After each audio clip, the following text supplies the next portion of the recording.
The fool that doesn't belong to this era, the mysterious ruler above the gray fog, king of yellow and black who wields good luck. Audrey Hall recited the three descriptions to herself silently.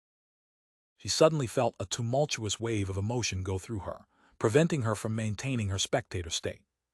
As an aficionado of mysticism, she had learned Hermes that was used in rituals, and had tested out the rituals that fellow noble aficionados mentioned in private gatherings before she was pulled into the gray fog or made formal contact with Bay under power.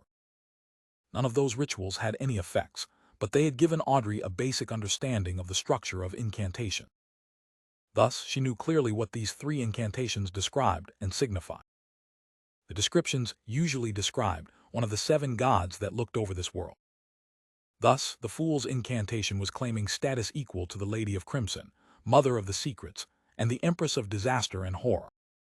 Is Mr. Fool the unknown, mysterious, powerful, godlike entity that Glaint spoke of? The source of danger that we must avoid in ritual. Audrey quickly recalled the comments made during the strange rituals, which she and her friends did not dare attempt back then. She was momentarily at a loss for words. Alger Wilson, who knew and understood much more than Audrey, shivered from the bottom of his heart. If the ritualistic magic which Mr. Fool designed truly points to him to allow him to accept our requests, we would have to be addressing him with it. He is to be addressed in the third person, which is reserved for gods. How lucky, how smart I was to act in concert with him and not do anything foolish. Even when I was testing him, I did not step beyond the boundaries of normalcy. Could he perhaps be an ancient, mysterious, horrifying existence, only that he does not appear before us in his true form and name, the primordial demoness, the hidden sage, or the true creator which many mysterious churches believe in? Alger understood that the fool he was looking at now might not be his true form. He might not even have a gender or be a humanoid creature. Klein propped his forehead up with one hand and tapped on the table with the other hand. He acutely noticed the changes happening to the hanged man and Justice. But he acted as though nothing happened, as if everything was within his expectation. He continued without any care. T pray for your help. I pray for your loving grace. T pray for you to give me a good dream. Moonflower, an herb that belongs to the red moon, please bestow your powers to my incantation. Fingered citron, an herb that belongs to the sun, please bestow your powers to my incantation. He finished describing the incantations that belonged to another type of ritual. After he was done, he smiled. Lady sir, have you memorized it? Audrey exhaled. She quickly covered her mouth and recalled seriously. With her improved memory as a spectator, she quickly processed the information and repeated the incantations as a form of confirmation. Alger acted more normally. His pen did not stop for a moment, no matter what he was thinking about. After Klein confirmed that Audrey was correct, he smiled and said, if this test is successful, then we shall modify the ritual next time to achieve what we want to do. T hope that you will have the time to complete the ritual no later than Wednesday. He intended to come in here again on Thursday night to ascertain if the ritualistic magic was successful. As for why he did not allow the hanged man and Justice to directly request a leave of absence, Klein was worried that he would be unable to discern if the results were from them asking for leave or merely the outcome of an attempt of the ritualistic magic. Was he to pull them into the gathering if that happened? By your will. Audrey and Alger replied respectfully, collecting themselves. According to the hanged man's suggestion last week, we shall have a time for casual conversation after all official issues have been discussed. Who shall begin? Klein gave a hand gesture, signaling for someone to start. Audrey sighed and said, Mr. Fool, the suggestion you made regarding the exam selection and the separation between civil and political matters has received the approval of many members of Parliament. Perhaps it could become a reality. Of course, with the efficiency of this government, the bill will only appear half a year from now at the earliest. She was not worried that the hanged man would track her down using this piece of information. She had intentionally and intermittently dropped hints and guided those proud wives to think that they had conceived the idea. Those ladies had rushed to tell their husbands, their fathers, and their brothers. At that moment, Audrey felt as though she was watching a flock of golden peacocks showcasing their tail feathers. She believed that those women would drill it in themselves, that they came up with the idea to claim the glory for themselves. They would soon forget about what Audrey's role in the matter was, fighting among themselves to see who thought of the suggestion first. Using this remarkable way to change the system of a kingdom gave Audrey a weird sense of satisfaction, as if she had found a way for a spectator to influence the plot of a play. "Let's hope so," Alger replied sarcastically. He paused for a few seconds, then glanced at the fool. He deliberated before saying, "In recent decades, the amount of activities of the various secret organizations has seen an upward trend. In fact, there are even new secret organizations appearing, some of them having reached scale with a good number of Beyonder. Are you trying to ask me for the reason? I have not even gained access to information about illegal organizations." Klein merely smiled without commenting on the hanged man's news. He changed the subject and said vaguely, "An ancient power is about to wake from its slumber. For example, the power represented by the Antigonus family diary. T.S. That's so." Alger muttered softly to himself, as though he recalled something. Klein swept his gaze toward the hanged man, then past Justice and said with a smile, "If there is nothing else to share, then let's end today's gathering here." "By your will." Audrey and Alger stood up together. Klein moved his finger and severed his connection with the dark red star. He watched as the two figures vanished from the magnificent palace. He stood up and turned toward his own chair, which was also the back of the seat of honor at the bronze table. He looked at its symbol. Radiant stars formed a strange symbol.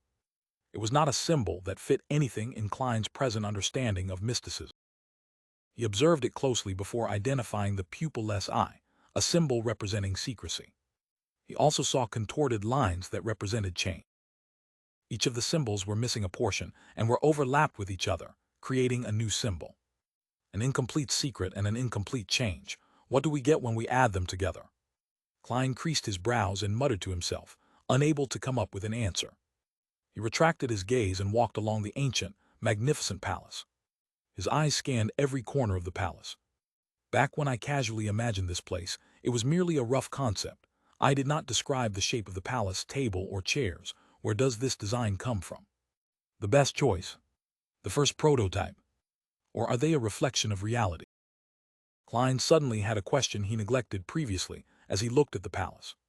"So I have to say that even though I am a keyboard warrior, I am lacking experience in many areas. I'm also not observant enough, to the point of only realizing this question now." With such a self-reflection, Klein made a serious effort to examine every corner of the palace, but did not find any other living things or anything strange. Klein did not dare to venture deeper, which seemed to be an illusory land without boundary. He was afraid that he would end up completely lost. "Wow, this place is indeed filled with mysteries. Who knows if there will be any changes to this area when I become more powerful," Klein sighed. He unleashed his spirituality and enveloped himself within, causing him to feel the rapid rush of plummeting. Everything flew past quickly. All kinds of illusions shattered. He tore through the grayish-white fog and saw reality. He saw the table, curtains, and clothes rack in his room. Backland Empress Burrow. Audrey saw the oil painting that hung on the wall. She felt the softness the down-feathered pillow under her head provided. She did not stand up immediately. Instead, she seriously recalled what had happened during the gathering, as if she was watching a play she had already watched. Mr. Fool had a certain confidence in his tone when he told us to try the ritual and gave us the descriptions of the mysterious ruler, the king of yellow and black. Confidence. Audrey exhaled as she was analyzing this silently, her body shuddering slightly. "Forget it, since I cannot fight it. There's no need to think too much about it. Mr. Fool has always appeared friendly. He should be an entity that has a respect for order." Audrey's mood improved rapidly. She thought about her acting and the weakening backlash of the potion. She hummed a merry tune and got off her bed. She walked toward the door and adjusted her state of mind, taking on her state as a spectator. As she opened the door of the room, she saw a maid walking past. She saw the old calluses on her hands, the marks on her face, and other similar details. She could deduce many things from these observations. At this point, Audrey had a strange feeling. She quickly turned to look at the shaded corner of the balcony. She saw her golden retriever Susie sitting there, silently observing her, just like how she observed the maid. "My goddess," Audrey's lips twitched as she sighed. She wanted so much to hide her face. On the Sanya Sea, in the heavily protected captain's quarter, Alger woke up and noticed that nothing had changed around him. It was as if nothing had happened. He sighed and thought to himself, an ancient existence. Klein, who had exited the ritual, pulled open the curtains. He took out his notebook and began writing once again. He recalled the contents of Emperor Rosel's diary, hoping to reinforce the memory through writing and prevent himself from forgetting it in the future. Klein reread the notes several times after he finished writing. Finally, he tore the notes up and incinerated them. I shouldn't forget the most salient points if I do this once a week. But with time and the increasing complexity of my missions, how unfortunate, I do not have better ideas for the time being. I have not learned any cryptography. Klein collected himself and stretched his neck. He planned on heading to the divination club. A seer was defined differently by different people. No one could say that another person's methods were wrong. So Klein, who did not know which kind of seer fit the requirements of the potion, could only correct it as he experimented to ascertain which one was the best fit. Suggestion: before Klein left home, he took the time to meticulously clean up his suit and top hat with a small brush and a handkerchief. Then he washed his white shirt, changing into a similar linen shirt along with the only decent cheap coat he had. He then briskly walked out onto the street. First Melissa's dress, then Benson's suit. Only then can I consider a second suit for myself. Money is never enough. Besides, we need to save money to buy porcelain tableware to receive our guests. Plus, I have to save money to buy a variety of materials related to mysticism. Klein sat on the public carriage and took note of the financial status at home. The more he did the math, the more he shook his head. He reckoned he needed at least a year to let himself, his brother, and his sister live as a middle-class family. Of course, that was without taking promotions and pay rises into consideration. The public carriage drove past the streets and stopped opposite to the divination club on House Street. Klein pressed down on his black top hat and hopped off the carriage. He walked along the familiar street and entered the club located on the second floor. He then saw the beautiful brunette Angelica. There was a hint of swelled redness to her eyes, but she looked extremely relaxed. Klein raised his hand to tap his glabella lightly and carefully examined. He found out that the grayness deep in Angelica's emotional colors had greatly dispersed. It had been replaced with sunlight-like whiteness. After taking it in, Klein walked over, took off his hat, and smiled. "Madam Angelica, it's a lovely day today, isn't it?" Angelica lifted her head and was briefly shocked. She then beamed and said, "You are just like Mr. Vincent's cat. You don't make any sounds while walking, do you? You managed to tell. I forgot that you are a fortune-teller skilled in face reading." She paused, then she gently bit her lip before bowing. "Thank you. Thank you for your suggestion yesterday.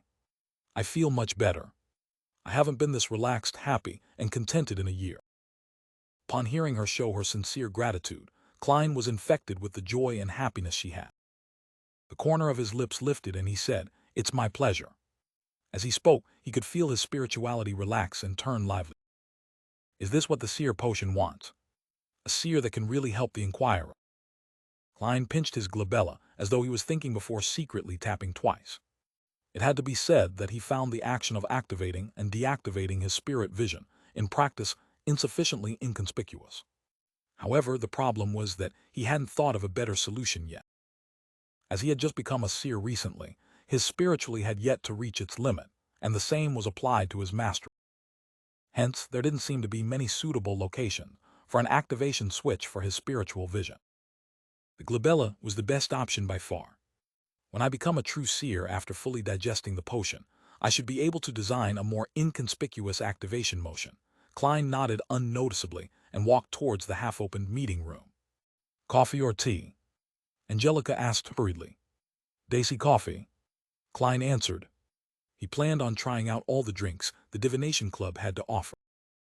Then he saw that there were 6 or 7 members present, but not Hannes Vincent, who was almost always was. "Mr. Vincent isn't here."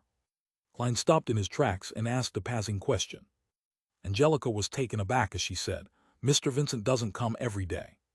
He accepted an invitation to give a lecture for a divination organization at Enmat Harbor." "Are you looking for him?" "Not at all. I was just curious. After all, V's seen him every time I've come here." Klein shook his head with a smile. Meanwhile, he realized that there was a familiar face among the 7 members present. Glacis, who had divined for him before, was present. Glacis was reading some information on the table with his monocle when he suddenly sensed someone looking at him. He lifted his and head cast his gaze. Obvious joy suffused his face as he propped himself up with both hands and stood up. He dashed towards Klein and stopped before him. "Good afternoon, Mr. Morty. I've been wondering if you would come today. T heard from Angelica that you are not a doctor, but a fortune-teller who is good at face reading." Klein smiled. "That's not the only thing I'm good at. Mr. Glacis, you no longer seem plagued by your ailment." He pinched his forehead and tapped his glabella twice. He noticed that Glacis's health colors had returned to normal. "Yes, I was very regretful for not taking your suggestion back then. Luckily, there's a very amazing apothecary near my place. He gave my wife a magical medicine which brought me away from death," Glacis said emotionally. As a quasi-member of the Nighthawks, Klein asked out of occupational interest, "Very amazing apothecary. Very magical medicine. Magical? How magical? Is it within the range of Beyonders?" He said that it was a kind of folk medicine from Lemberg. "In short, it helped with treating my illness a lot," Glacis answered, without noticing anything abnormal about the question. "Folk medicine apothecary." Klein tapped his glabella as though he was thinking. "What's his name? Where does he stay?" As you know, even a fortune-teller can't guarantee that they would remain in the pink of health all the time. Perhaps I will need to go to purchase some medication from him in the future. Klein learned from his teacher and classmates that the current health system in the world was in a nascent state. There was almost no cure to many diseases, so the magical medications and miraculous apothecaries still controlled the market. There was no harm in knowing more, since it could one day serve useful. Glacis answered honestly, "His name is Lawson Darkway. He has a tiny store at 18 Vlad Street in East Borough, named Lawson's Folk Herb Store." "Thank you." Klein remembered it and spoke sincerely. Glacis turned around and invited him to sit beside him. At that moment, Angelica came over to serve the coffee she brewed. Compared to Southville coffee, Daisy coffee is more fragrant, but has quite an inferior taste. Klein took a sip and savored it for a moment. Glacis hurriedly deliberated his words when he saw Klein put down his white porcelain cup. "Mr. Morty, can I request a divination from you? I will pay according to a price you set. 8 pence is sufficient. I will not raise the price out of the blue." Klein was hoping that someone would request his divination services. "Do you need a divination room?" "All right, Topaz." Glacis led the way with much more familiarity. After entering the divination room and locking the door, Klein sat behind the long table. He asked in a serious voice, "Mr. Glacis, what would you like the divination to be about?" "To have an investment opportunity, but the amount of money it involves is huge. If it fails, my family and I will take a heavy hit. I wish to know if it will be a successful investment." Glacis volunteered the information. "I have divined using tarot cards previously. A divination after purifying my soul. The result was pretty good. Yes, I did the interpretation myself, but I did not violate the principles of those symbols." Klein thought and asked curiously, "It'd be great if you could describe the entire situation once more and give me your information again. It'd be best if you have the other party's information, too. We will do an astrolabe divination." "All right." Glacis organized his words and said, "When Mr. Lanevis examined the Hornicis mountain range, he discovered a gigantic mine rich in high-quality iron ore. He poured in all his savings to buy that land and hired a professional company to survey it. The result was a heartening one. He lacks funds needed for subsequent developments, so he formed a steelworks company and intends to apply for a loan from the bank using the project. At the same time, he will also issue a corresponding number of shares to raise its initial capital. The plan is still in its preparatory stage and promises fat return." Klein, who had been reading the newspaper recently and also happened to be a history expert, knew that there were shares in this world. He also knew that the concept of shares was derived from Emperor Roselle. "Yeah, him again." During the colonization of the southern continent, he had set up the Cybron Company and solved the nation's fiduciary matters successfully by raising funds from the public through the issue of shares. As such, he had the first mover's advantage from colonization. Because the returns were great, this development continued on. For example, there were railway shares, mining shares, steam development shares, and so on and so forth. There were some that succeeded, and there were some that failed.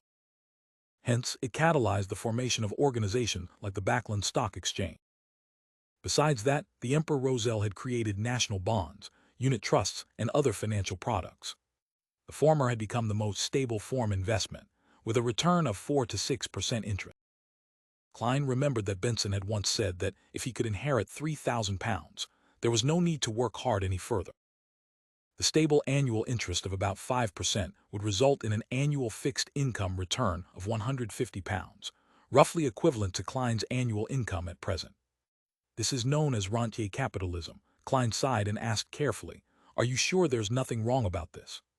Is Lanevis trustworthy? Have seen his property papers and the inspection report. There is the Civilhouse County government stamp and an endorsement of a professional company. Plus, inside Mr. Lanevis's office is a group photo of him with Sir Deweyville and the mayor." Glacis nodded in reply. "Group photo? That doesn't mean anything." Klein, who was born in an era of information explosion, had seen too many similar incidents. He didn't buy the story because of that. However, it didn't matter if he believed it or not. He could only pick up a pen and draw a corresponding astrolabe, according to the crucial time and information that Glacis had provided him. After a long while, Klein pointed to the astrolabe and said, "You should be able to tell that this will be a very unsuccessful endeavor. Below the flourishing surface is a cliff, a chasm. My divination suggestions going around it to avoid it." 4. Glacis fell into silence, his mouth turning agape a few times before he closed it.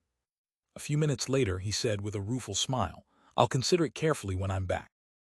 Upon hearing this answer, Klein could only shake his head with a silent sigh. He realized the helplessness of a seer. A seer could only give suggestions and not make the decision for others.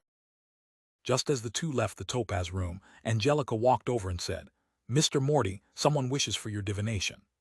When she said that, she added with a whisper, "He did not ask for my recommendation. Nor did he view the album. Has my reputation spread?" Klein turned towards the reception hall in puzzlement.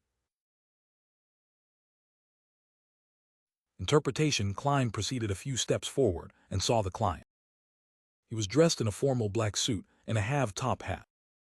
He held a gold inlaid wooden cane, and his short blonde hair flared from the sides. His nose was aquiline like a hawk's beak.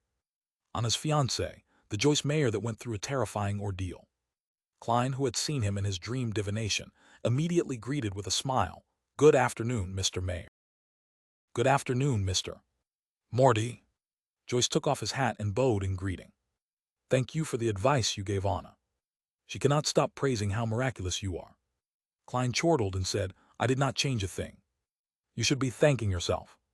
Without your determination and your hope for a better tomorrow, you wouldn't have been able to overcome such an ordeal." After the exchange of pleasantries, Klein could not help but lampoon inwardly. Does this count as mutual professional bootlicking? In all honesty, I still find my coming back alive a dream. I still cannot believe that I survived wave after wave of terrifying ordeal. Joyce shook his head wistfully.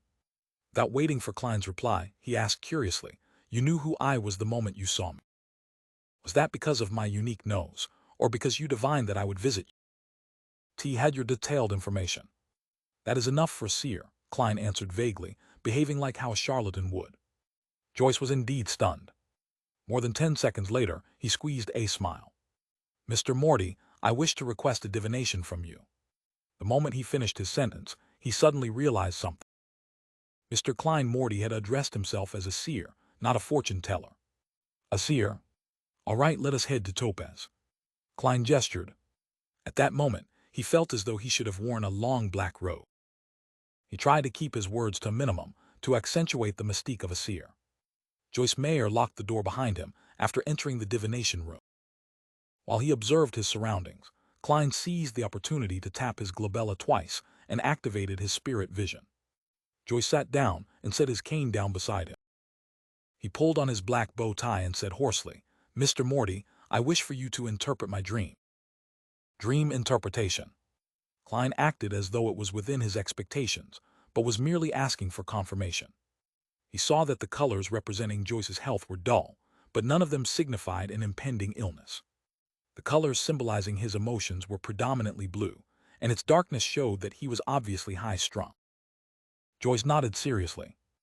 "Have had the same horrific dream every night ever since the Alfalfa arrived at Enmet Harbor. I know that this could be associated with the trauma of the ordeal and that I should go see a psychiatrist. But I suspect that this is no ordinary dream. A normal dream would definitely have some details that are different even if they recur every night. But this dream is, at the very least, constant in the parts which I can recall. To a seer, these kinds of dreams are seen as revelations given by the divine, Klein said, half consoling and half explaining. Can you describe the dream to me? Joyce clenched his fists and upped to his. He thought deep for a moment before saying, I dreamed that I was falling from the alfalfa into the ocean. The ocean was dark red, as if it was filled with rotting blood. As I fell, I was grabbed by a person on the boat. I could not identify him, but I know that he was very strong. And I was also holding on to a person in an attempt to save him from falling into the sea. I know that person. He was a passenger of the alfalfa, Yauni's Kim. Because of his weight and his struggling, I could not bear the weight and could only release my hands and watch him get devoured by the sea of blood. At that moment, the person above me also released his hand.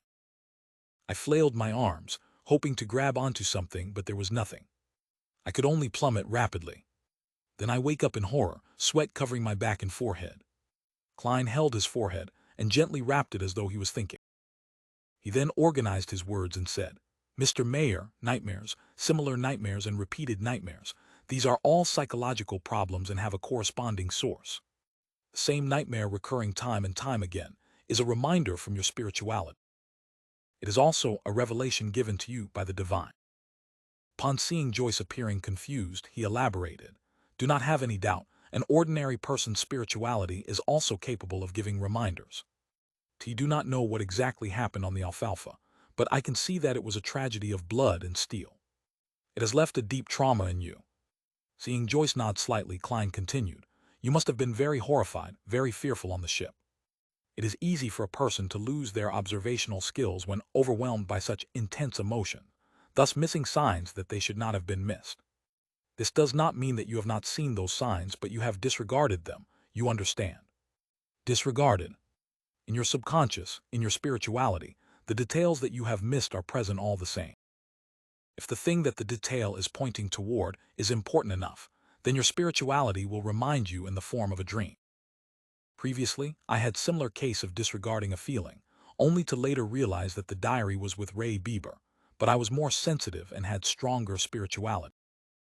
I was also more knowledgeable about mysticism, and thus could make a deduction more quickly. Klein paused for a few seconds and looked into Joyce Mayer's eye.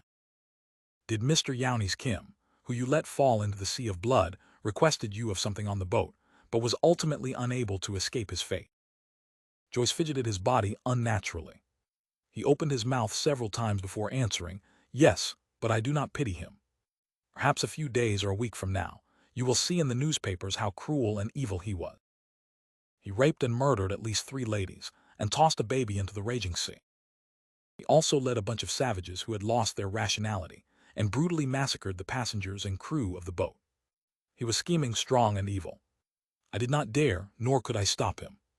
I would only have forfeited my life. I'm not doubting what you did, Klein said, making clear his stand. Then he explained, but your dream is telling me that you are feeling regret and sorry. You believe that you should not have released your hand back then. Since you believe that killing him was an act of justice, then why are you feeling regret and sorry for it, so much so that you have recurring dreams about you releasing your hand? Don't know either. Joyce shook his head, confused. Klein crossed his hands and placed it under his chin.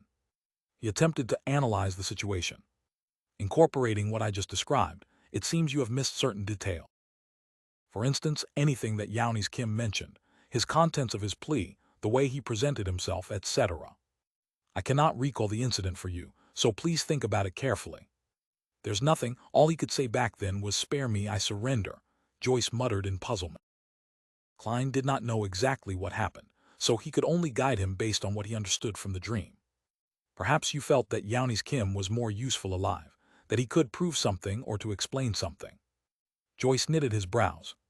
It was a while before he said, perhaps, I still find the conflict that arose on the alfalfa happened too suddenly and turned intense too quickly. It was as if the passive evil in everyone's heart just erupted uncontrollably. It was too abnormal, very abnormal, perhaps. Perhaps I wished to interrogate Yauni's Kim why he acted as though he was possessed by the devil in the first place. Klein suddenly had a stroke of inspiration after hearing Joyce's dreamy description. He spoke mysteriously, with a tone unique to charlatan. No, that's not the only reason. What? Joyce seemed shocked. Klein crossed his hands and held his chin up. He stared straight into Joyce's eyes and said with a slow, yet forceful tone, "Not only did you find the matter abnormal, but you also saw some things that you disregarded. And putting together these things that you disregarded results in a terrifying conclusion. Your spirituality is telling you that there is someone who should be under the highest suspicion. And that person is the one who had grabbed you, but ultimately released his hand in the dream. You do not suspect him subconsciously, and thus you are unable to identify him. He is your partner. He once had control over your fate, or maybe even saved you before." Joyce leaned back suddenly, slamming into the back of the chair with a dull thud. His forehead slowly became laced with sweat, his eyes filled with confusion. "T-Issiot." Joyce suddenly stood up noisily, causing his chair to wobble and nearly fall. "Mr. Triss." He used all the energy in him to utter the name. He was a friendly and bashful little boy with a round face. He was the hero that saved the survivors. Klein did not interrupt Joyce's thoughts. He leaned back slightly and waited. Joyce's expression changed several times, finally returning to normal, a normal that had a little paleness. He revealed a rueful smile. "T understand now. Thank you for interpreting my dream. Perhaps it is time for me to make a trip to the police station." He took out his leather wallet and fished out a one-solly note. "T do not think that money can fully represent your worth, and I can only give you the price you asked for. This is for you." Joyce pushed the note toward Klein. "I wouldn't have minded if you gave me 10 pounds, one solely. You sure are like your fiancée." Klein kept up his mysterious vibe as a charlatan and said nothing, smiling as he pressed on the note. Joyce took a deep breath, wore his hat, and turned to walk toward the door. As he was unlocking the door, he suddenly turned back and said with sincerity, "Thank you, Master Morty." "Master?" Klein laughed to himself. He watched as Joyce left the divination room and said silently to himself, "Whatever happened on the Alfalfa seems extraordinary. If only the captain was here. He would be able to understand everything that happened in Joyce Mayer's dreams." Tuesday at dawn. Backland Empress Borough. Audrey, who woke up earlier, beckoned her golden retriever Susie over. She said with a serious tone, "Susie, you are also a Beyonder now. You're the same kind, you know. What I mean is that we have to help each other. Guard the door later, and don't let anyone disturb me. I have to conduct a ritual." Susie looked at her mistress and shook her tail in exasperation. After instructing her golden retriever Susie, Audrey paced around, seemingly worried. She too was uncertain if the ritualistic magic would result in anything odd. "Let's do this." Her eyes turned calm as she used her state as a bystander to view the imagined process. Soon she came to a new arrangement. Audrey unlocked the door to her bedroom and said to Susie, "Susie, sit here. If Annie and the rest try to barge their way in, immediately go to the bathroom to inform me." In order to prevent any accidents, her personal maidservant had the key to unlock her door. Susie looked at her enigmatically and wagged her tail thrice. "Very good. I will let you choose anything you want for lunch today." Audrey pumped her fist gently. After exhorting Susie, she entered the bathroom. The square bathtub was 3 to 4 meters on each side. There was clear water rippling gently in it with steam emitting from it. It was quite a dreamy sight. Audrey tidied up a rectangular table with many bottles placed on it. Then she went back out and moved candles, sacrificial items, and a white robe over. Immediately after that, she closed the bathroom door. With everything done, Audrey heaved a sigh of relief and picked up a translucent light blue bottle beside the 4 candles. The cylindrical bottle shimmered dreamily under the light. In it was the essence oils she had distilled from a mixture yesterday. As an aficionado of mysticism, she had no lack of research regarding such items. She had many different kinds of pure dew, flower essence, perfume, essential oils, and incense that she brewed herself at home. As such, she had already finished the initial preparations according to the fool's instruction. Moonflowers, gold mint, slumber flowers, fingered citron, and rock rose. What an odd concoction, Audrey mumbled softly. Oh, one has to cleanse one's body and calm their mind before engaging in ritualistic magic. This is a form of reverence to the divine, to the target. As she went through the entire process in her head, she placed the ritual's essential oil beside her bathtub. She reached out and began disrobing what she wore at home. Pieces of her silk clothing fell into the laundry basket one after another. Audrey coiled up her hair into a bun and tested the water's temperature with her hand. Then she carefully stepped into the bathtub, allowing her body to slowly sink into the water's warm embrace. Phew, she exhaled comfortably, finding herself warm all over. She felt abnormally relaxed. I don't even want to move a single finger. Audrey forcefully pumped herself out as she grabbed the translucent light blue bottle beside her and dripped a few drops into the water. A waft of fragrance dispersed, filling the silence with a refreshing smell. Audrey breathed in a few times and nodded in satisfaction. Not bad. It smells really good. How relaxing. How comfortable. Don't want to move at all. All I wish is to lie here in silence. Silence in silence. Silence. After losing her sense of time, Audrey suddenly heard barking. She opened her eyes in shock, looking to her sides in a daze. She had no idea when Susie had opened the door and entered. She was squatting outside the bathtub, looking at her with an exasperated look.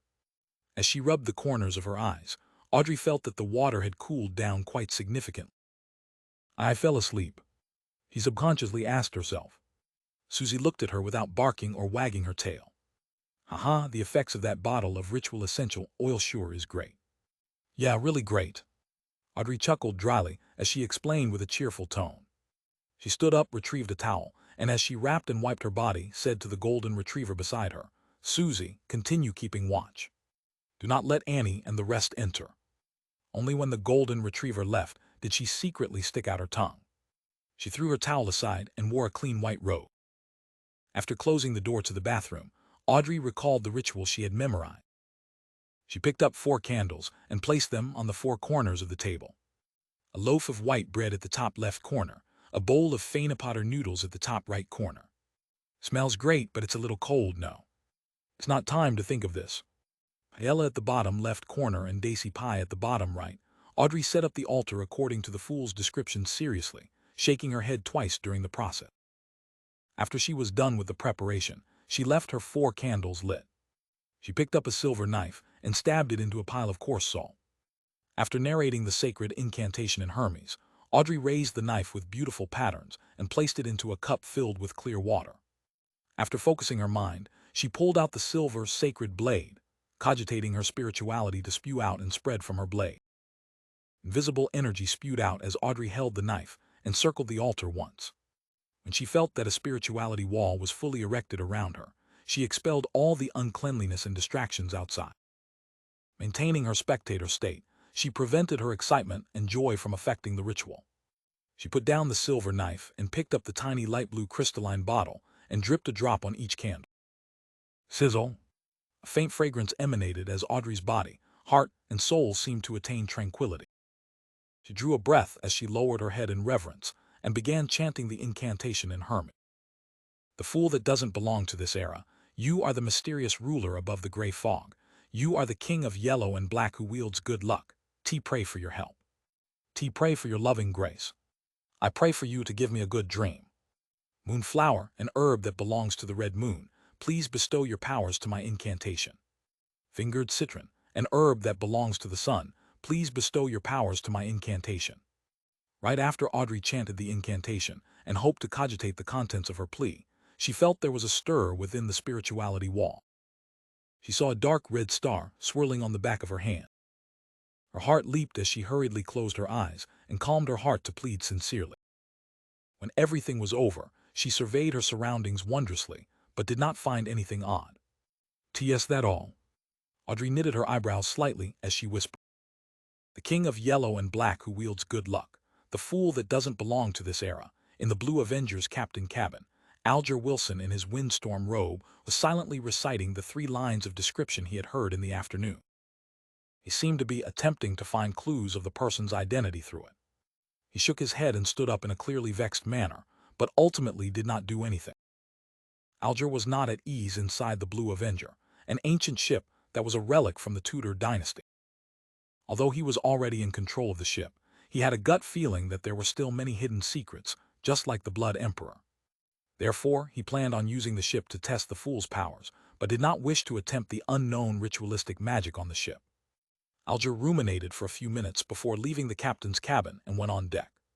He said to the few sailors, "We will be reaching the Rorsted archipelago soon. We will be anchoring there for a day."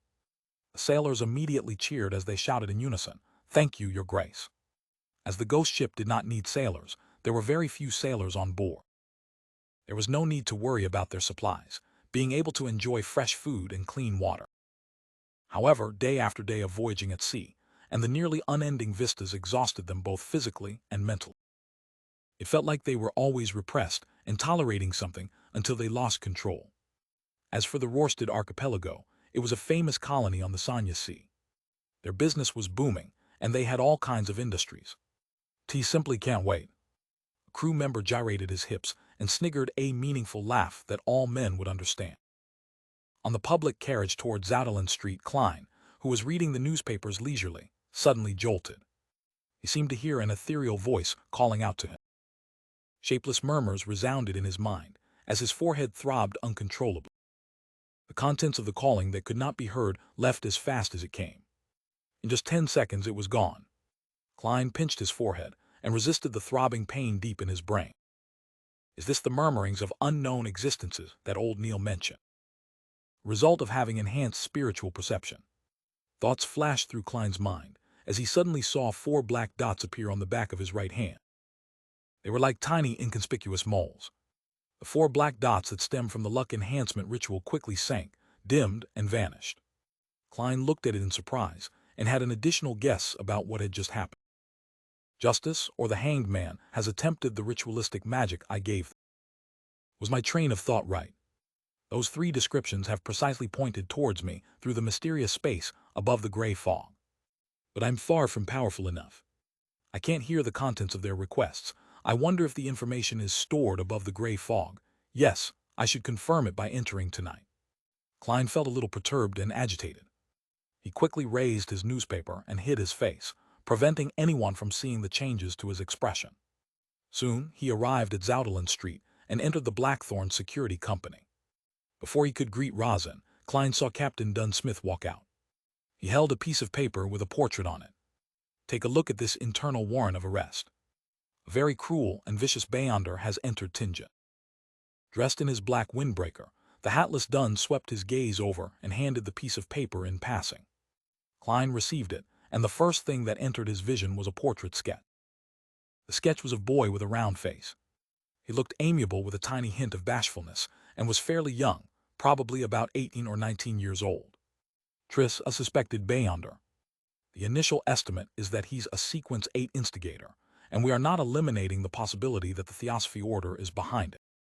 The culprit behind the massacre of the Alfalfa, according to a witness testimony, he came to Tingen after leaving Enmet Harbor. His current whereabouts are unknown. Triss, Alfalfa, it's actually a crime committed by a Beyonder. Klein suddenly recalled the dream interpretation from yesterday afternoon and Joyce Mayer's description. He immediately said, "Captain, I know one of the witnesses. He might very well be an important witness." No. Joyce Mayer. My help was requested by the machinery hivemind last night. I saw you in Joyce's dream.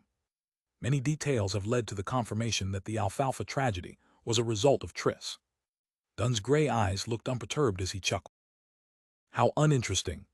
Captain, thankfully it was my rest day yesterday, and not me acting as seer during working hours, Klein lampooned. He barely missed the horror of being caught skiving by his direct superior. He asked instead, which sequence pathway is instigator? What kind of organization is the Theosophy Order? Was instigating others to kill each other the method Triss used to eliminate the side effects of the potion, or was it a requirement needed to advance? Dunn thought for a few seconds and said, "Coincidentally, it's about time for you to learn the relevant information regarding Beyonders and the mysterious organization. You shouldn't be ordered by old Neil to keep reading the historical documents all the time. Captain, wasn't the reason for recruiting me to be your history expert." Klein did not dare point out the problem as he nodded seriously. All right. Information with a document signed by Dunn. Klein went underground and turned into the armory. Dunn is right. It's time you understand the different Beyonders and the various secret organizations. Dressed in a black classic robe, old Neil read the note without finding it surprising. Instead, he supported the captain's decision. He then added immediately with a smile, After all, you will be heading to the underground market with me tomorrow night. Tomorrow night. Klein did not conceal his pleasant surprise as he asked to confirm. Old Neil nodded and said with a sigh, I'm a person who can't sleep when in debt. I always wish to settle them as soon as I can. You did not seem to act so previously. You left it to the last moment before using ritualistic magic to resolve the problem. So, I'm not the only one suffering from procrastination. Wait, is there a need to euphemize, afraid to spend away the money to repay a loan? Klein did not expose old Neil and instead urged, Mr. Neil, PLL be troubling you to retrieve the corresponding information from Channy's Gate. There were mostly archaeological and historical documents in the armory. There were documents involving Beyonders and mysterious organizations, but few in number. Furthermore, they were mostly basic knowledge. Old Neil slowly took a sip from his hand-ground coffee and smacked his lips. He then walked out the armory with the signed and stamped document. Klein watched the place on his behalf. About 10 minutes later, old Neil returned with a huge stack of documents. They can only be read in here. They are not to be taken out, he warned as he placed the information on the desk. All right. Klein gave a firm nod. He extended his hands and quickly flipped through the pages and did a general read-through. Very detailed, as expected of the Nighthawk's internal documents, as expected of a church with 4,000 years history or even more. Klein sighed inwardly as he glanced through the documents. Not only did the documents introduce the various secret organizations, it also listed down many of the sequence pathway. It was very complete. Some of them only wrote the potion name of the corresponding sequence, while others only described the Beyonder abilities of the corresponding sequence. Some were completely missing and left blank. While holding back his excitement, Klein found the sequence pathway that led from Seer. He ruffled through the pages and soon found a familiar word. Then his delighted expression quickly froze because there was no corresponding potion name, sequences 7 and 8 after Seer. Thankfully, the abilities of the two following sequences are present.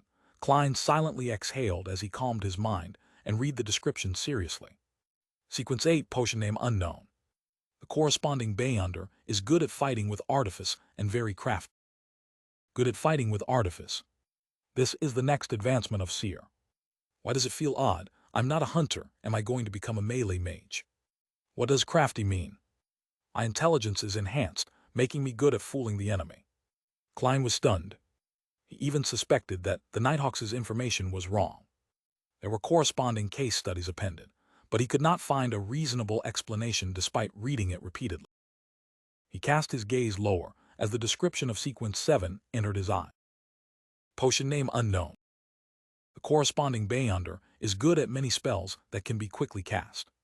Fuses one's body skill and supernatural powers as one. That's more like it. This is what an advancement of a seer should sound like. Klein heaved a sigh of relief. After seeing the case studies of sequence 7, he cast his eyes to the overall description of the pathway.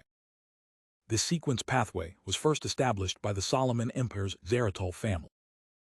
During the conflicts of the Fourth Epoch, the family was not fully destroyed. The family's name was occasionally heard in the history of the Fifth Epoch. It is suspected to be connected to the ancient organization, the Secret Order. Zeratol. Upon seeing this name, Klein's eyes constricted. He had just seen this name appear in the remnant diary pages of Emperor Roselle yesterday afternoon. Roselle's acting came from a reminder by the mysterious figure known as Zeratol. Because of that mysterious Zeratol, Emperor Roselle regretted not choosing Seer. Therefore, I was indirectly influenced, turning me into a Seer.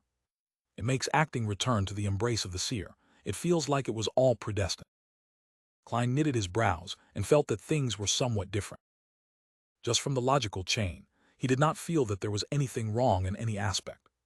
However, in the domain of mysticism, predestiny often manifested things and involved new problems.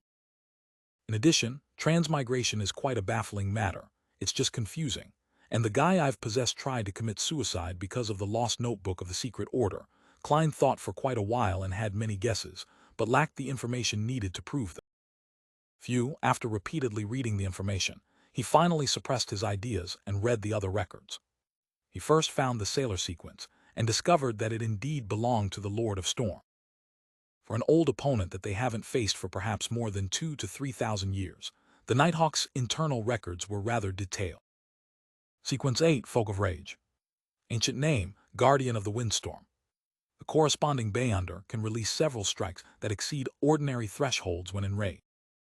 Their strength and speed are greatly enhanced. Facing them is like facing a storm. Sequence 7, Seafarer. Ancient name, windstorm priest. The corresponding Bayonder is also a scholar of astronomy and geography. They have an intuitive grasp of magnetic fields, ocean currents, wind direction, and clouds. A boat with a seafarer will never get lost at sea. They are even more beloved by the oceans and gain enhancements in every aspect at sea. They are friends of water. They can act freely underwater for more than half an hour. They can cast a limited number of water-related spells. Some are a result of their own capabilities, and some are bestowment from the Lord of Storms, for example. A Sequence 7 seafarer is very powerful. Klein nodded while in deep thought. He suspected that the hanged man was a guardian of the windstorm, if not a seafarer. From how he has recently advanced, it was more likely he was the latter. This also indicated in a way that the hanged man was either a member of the mandated Punisher or a pirate who had been secretly absorbed by the Church of the Lord of Storm. Impressive. Impressive. Klein flipped back a few pages and found the advancement of Spectator. He discovered that the description was identical to what the hanged man had said. Sequence 9 Spectator was like a seer. They lacked direct combat means and could only observe a target to obtain information, gleaning the true thoughts of the target. By doing so, they could provide subtle influences and guidance to cause situations to develop in a way they wish. Sequence 8 Telepathic was the advancement of Spectator. Their observation was not only limited to superficial details, but deeper into one's aura, ether body, or other mysterious domain. The combination of the two allowed a telepathic to precisely understand a person's thoughts, as though they could read their mind. In front of them, it was difficult to have any secrets. Sequence 7 Psychiatrist, which was also known as Psychoanalyst, had further enhancements above the Sequence 8 foundation. They could begin directly influencing a target. For instance, they could treat a target's maniacal problems or, alternatively, cause them to turn maniacal and lose their reason. A Bayonder that is very difficult to be noticed. After reading the description, Klein made a reasoned judgment. After understanding the relevant information concerning the gathering members, he flipped to the Church of the God of Steam and Machinery. This was because Emperor Roselle had chosen their Savant sequence. Sequence 9 Savant. The corresponding Bayonder believes that knowledge is power. They have a rough understanding of the supernatural, but are more knowledgeable about aqua regia, nitroglycerin, and complicated bolts and gears. They seem to know everything. It is no wonder that the Emperor Roselle said that this potion suited him perfectly, allowing for him to press his advantage to the fullest. Klein understood completely as he shifted his eyes down. After several case studies, the corresponding Sequence 8 finally appeared in Klein's vision. Archaeologist. They possess a good deal of knowledge about history and outdoor survival, as well as forbidden knowledge about ruin. They have a strong enough body and ability to face everything. Sequence 7 Appraiser. They can intuitively understand the powers and problems of most extraordinary items and can use them while keeping danger at its lowest. As Klein's security clearance was insufficient, he only had access to sequence pathways up to 7. It left him a little frustrated, but there was no other way around it. He only wished that Backlund would quickly send over the sealed artifact 20 for 9 to determine if Ray Bieber was a descendant of the Antigonus family. That way, he would have a chance of becoming a formal member and obtain a higher security clearance. Collecting himself, Klein read the material seriously from cover to cover. He knew that the sequences following Corpse Collector were Gravedigger and Spirit Medium. He also knew that there was no information about the Sequence 8 of the Mystery Prior Path. Not only was there no name for the potion, but even the description had been left blank. There was a name for Sequence 7 of that path, Warlock. Sounds impressive. Klein slowly flipped the page and saw Apprentice and Marauder, which Emperor Roselle had lingering thoughts for. Their records only reached Sequence 8 and nothing more. Sequence 9 Apprentice. Their abilities are rather strange. It can only be confirmed that this is the originating pathway of a maid. They are rarely trapped and very difficult to be stopped. They often are able to escape and pass through obstacles every time. Sequence 8 Trickmaster. They wield all kinds of strange but impotent spells. Sequence 9 Marauder. Difficult to separate these Bayonders from ordinary bandits or thieves. Perhaps the means available to them are more impressive, but their goal of stealing riches is not for enjoyment or survival. It's more like answering a calling. Sequence 8 Sequencer. We have also discovered traces of Beyonders in fraud investigation. They gain enjoyment from swindling. Gain enjoyment from swindling. This is acting in a different form, isn't it? If I had the choice, I might have chosen apprentice, Klein silently said to himself. Suddenly, he discovered the corresponding sequence potion of the culprit of the Alfalfa tragedy, Tris, El Instigator. Sequence 8 Instigator. They are adept at triggering the evil desires deep in people's hearts, causing contradictions and inciting conflict, thus resulting in bloody massacres. The description isn't detailed enough. From the looks of it, the Nighthawks do not understand the capabilities of this potion well enough, but it does match the characteristics of the Alfalfa tragedy. Klein cast his gaze up and read the corresponding Sequence 9 for Instigator. Sequence 9 Assassin.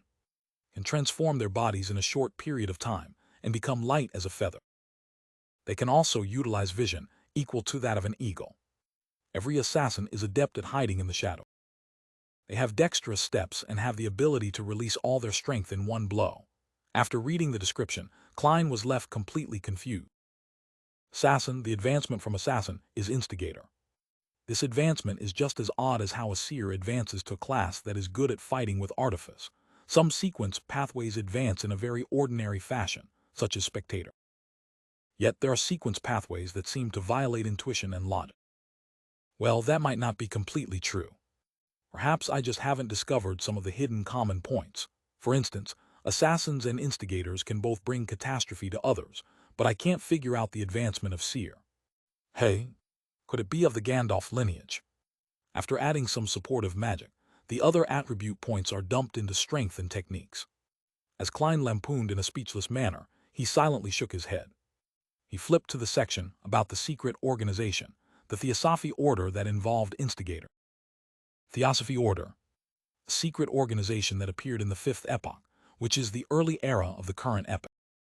They believe that the mind is fundamental to a person, while the physical flesh is a cage that restrains the mind. The reason why humans do evil is a result of the physical body's influence. One has to use their spirituality to obtain knowledge, allowing the mind to gradually extricate from the body.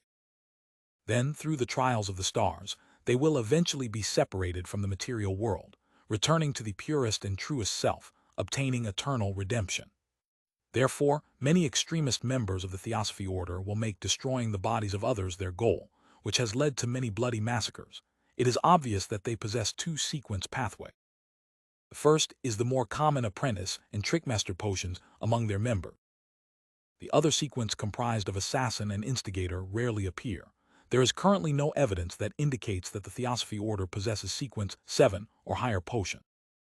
TT is unknown how the Theosophy Order established itself. Their possible origins can only be analyzed using the two-sequence pathway. Firstly, the apprentice and trickmaster sequences easily remind people of the Abraham family of the Trickmaster dynasty in the Fourth Epoch. The Tamara family, tied to the Abraham family through marriage for extended periods of time, cannot be eliminated as well. Secondly, assassin and instigator point towards the demoness sect. The Abraham, Tamara, Antigonus and Zaratul families, the Solomon Empire's Dark Emperor, the Tudor dynasty's Blood Emperor, the Trunsost Empire, and the Jacob and Ammon families that the Hanged Man had mentioned. There are really lots of secrets buried in the history of the Fourth Epoch. There might be a lot of facts too. Klein was astounded from what he read. He had a deep appreciation for how the history of the Fourth Epoch was clouded in fog. The outline he could see through the fog left him shuddering involuntarily. It was as though he could imagine a thriving era of Beyonders, an epic with blood and strangeness in a concerted dance or horror and distortion in a symphony. Klein drew in a silent gasp and flipped through the book, but did not discover any corresponding descriptions of the demoness sect. He looked up and saw old Neil wrestling with some filter paper with his hand-ground coffee. He asked sincerely, "Mr. Neil, what organization is the demoness sect? I can't find any introduction about them in the documents." Old Neil was in no hurry to respond. After wrestling with his coffee, he chuckled and said, "Your security clearance isn't high enough. Even with Dunn's permission, you would not be able to read the relevant information. It can also be said that a lot of the information is only available in the Holy Cathedral, and isn't stored behind Tinjin City's Channy's Gate. Perhaps wait till the day you become a captain of the Nighthawks.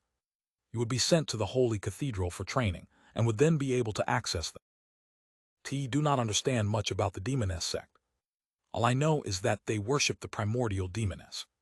They believe that this secret existence is the true inheritor of the Creator.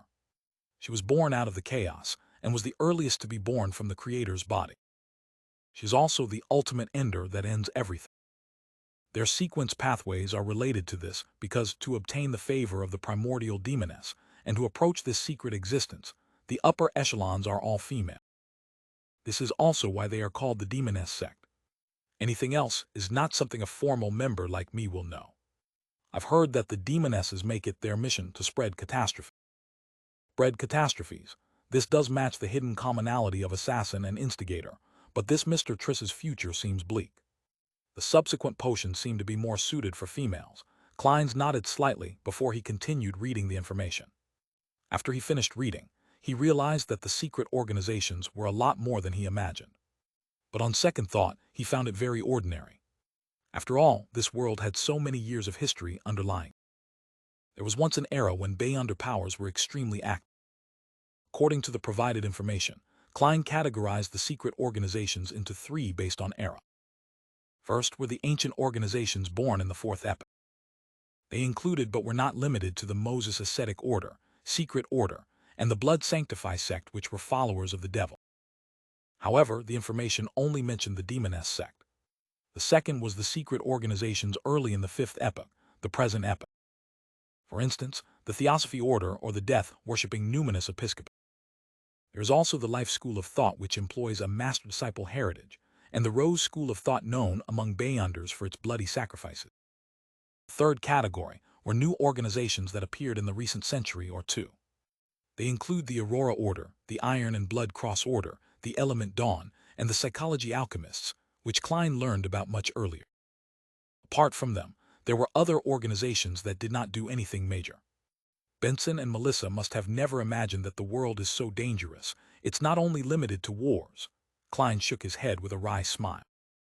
He stacked the classified documents neatly before pushing it to old Neil.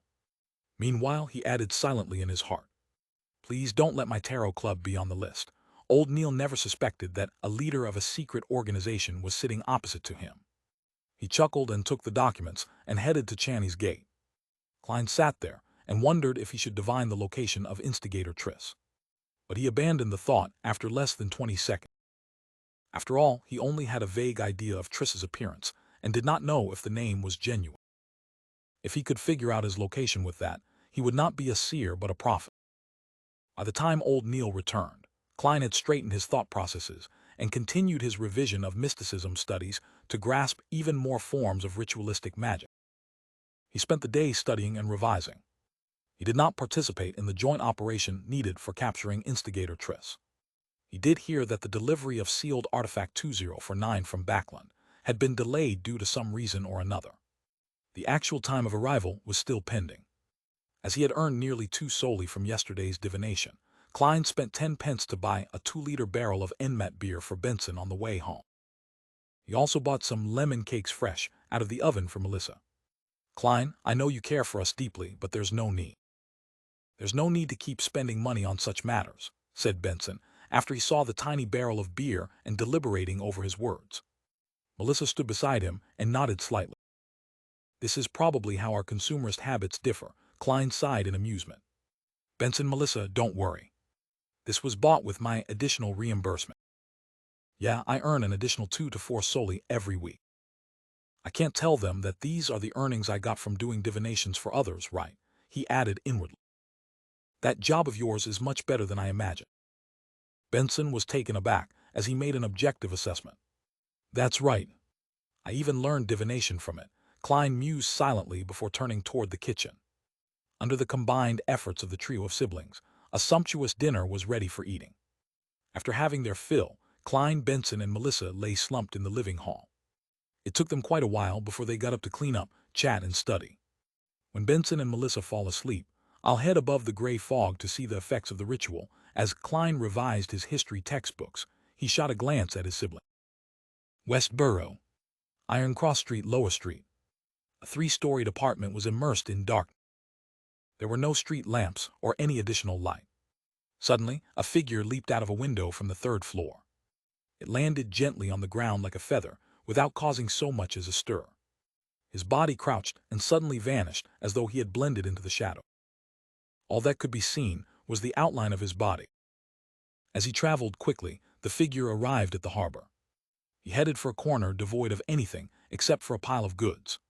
He seriously observed for a moment, circling the area twice before leaving the darkness and entering the corner. One could see his round and amiable face. He was instigator Triss, who had single-handedly caused the tragedy of the alfalfa. "How does it feel?" Mysterious figure, wearing a black hooded robe, walked out of the shadow. The hoarse voice obviously belonged to a woman. Triss revealed a friendly and satisfied smile. "Feels great. It was a scene I dreamed and yearned for. Do you think I have appropriately completed the mission and have taken the necessary preparations for the advancement?"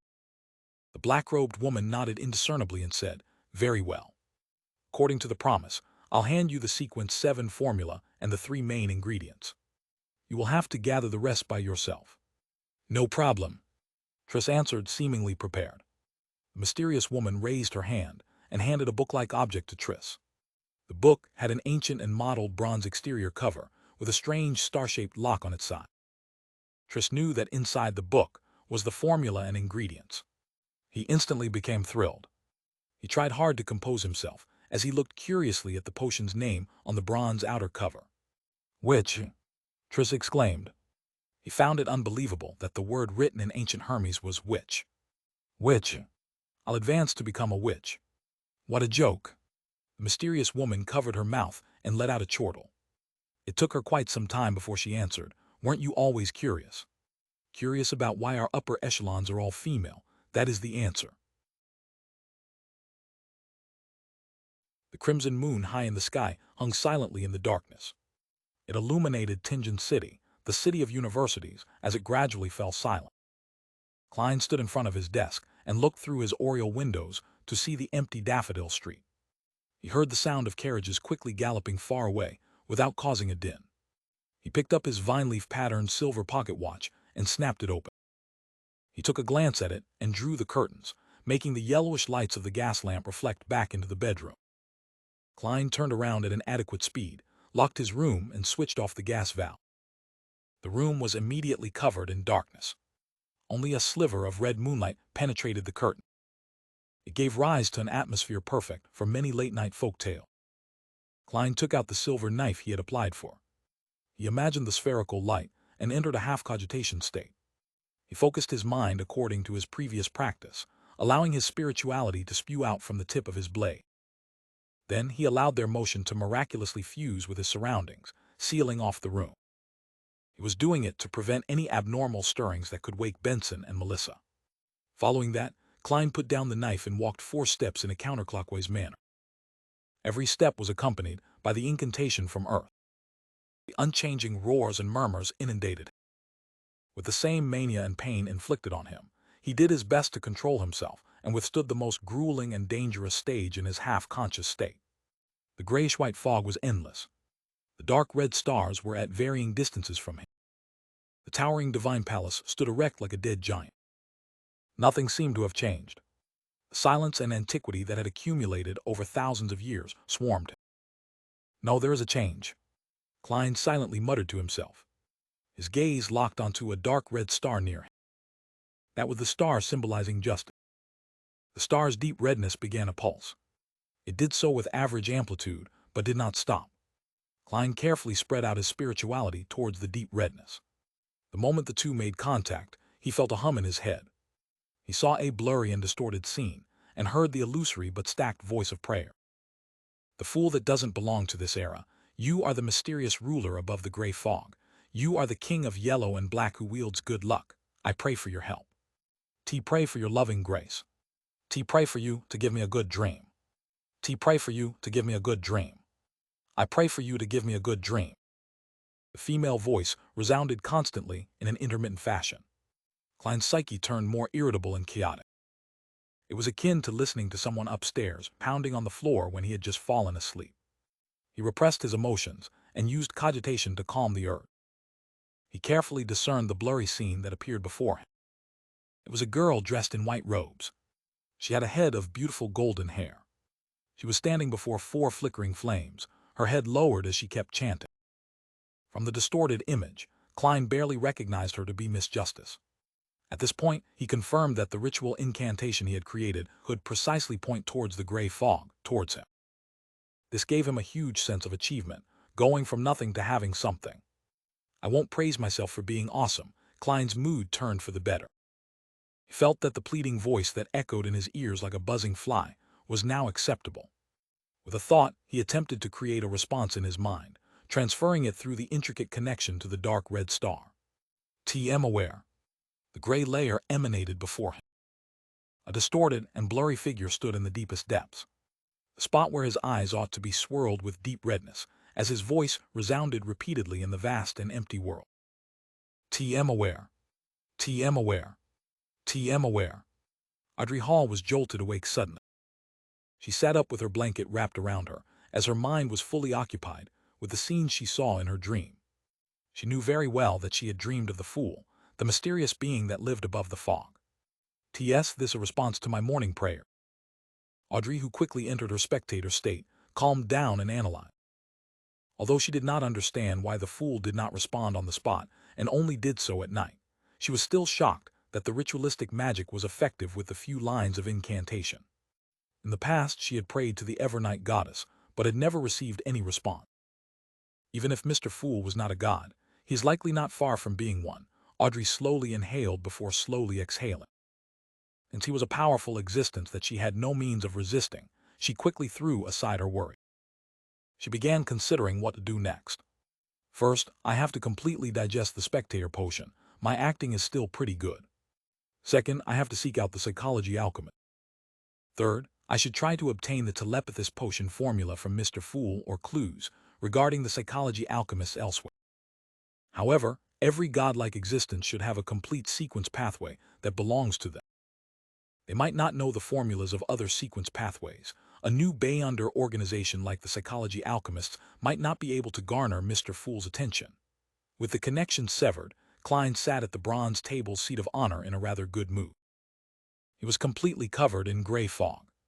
He leaned back and clenched his fist to cover his mouth. He recalled and analyzed the process. At that moment, he was the only living being in the world of the gray fog. Apart from that, there was absolute silence.